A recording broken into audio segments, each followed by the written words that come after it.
Hola, soy Miguel Torruco Garza.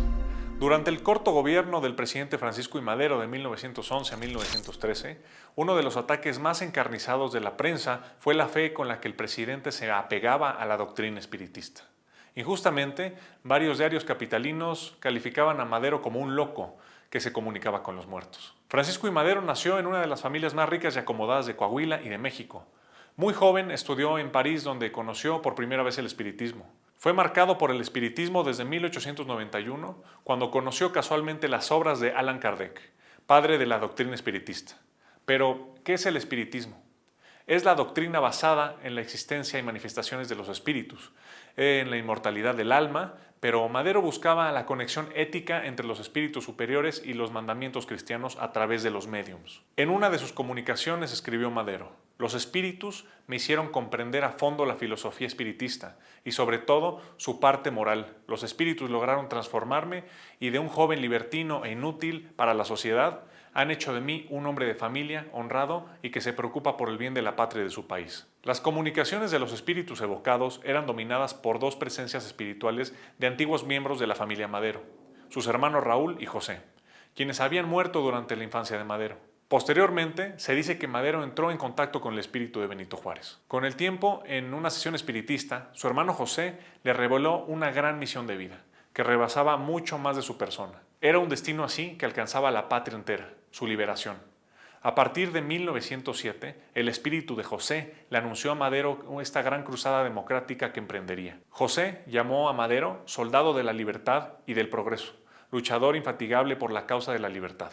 La preparación espiritual también incluía un conocimiento claro y metódico de la historia, pues le recomendaron la lectura México a través de los siglos. Madero se entregó a la misión así que, según la doctrina espiritista, le había sido encomendada por la divina providencia. Madero dijo: "He sido elegido por la providencia.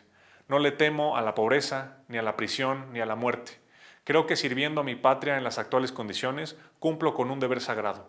Soy, ante todo, demócrata convencido". Con el tiempo, el destino y los espíritus lo llevaron al escenario nacional, pues los espíritus le sugirieron publicar el libro La sucesión presidencial en 1910.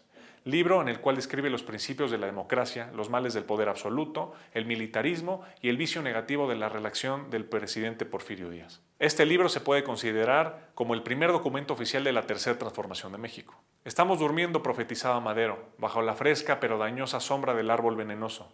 No hay que engañarnos, vamos a un precipicio". Cabe mencionar que Madero fue de los principales fundadores del Partido Nacional Antirreeleccionista, cuya frase era "libertad de sufragio, no reelección".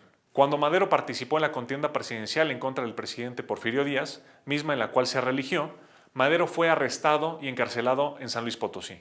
Ahí escribiría, en la colaboración del poeta Ramón López Velarde, un manifiesto, El Plan de San Luis, donde por primera vez aparecería la famosa frase "sufragio efectivo, no reelección". Y mismo plan convocaría una sublevación con fecha precisa, el 20 de noviembre de 1910. Posteriormente, Madero escapó de la prisión y publicó su manifiesto. Así inició la Revolución Mexicana, donde tomó la ciudad de Casas Grandes y posteriormente Ciudad Juárez. Este hecho causó la renuncia de Porfirio Díaz en los tratados de Ciudad Juárez y Díaz partió al exilio a París. El 7 de junio de 1911, Madero hizo su entrada triunfal a la Ciudad de México y fue recibido por 100,000 personas. Madero no accedió al poder por las armas y posteriormente, a la renuncia de Díaz a la presidencia de la República, Francisco León de la Barra ocupó la presidencia interina.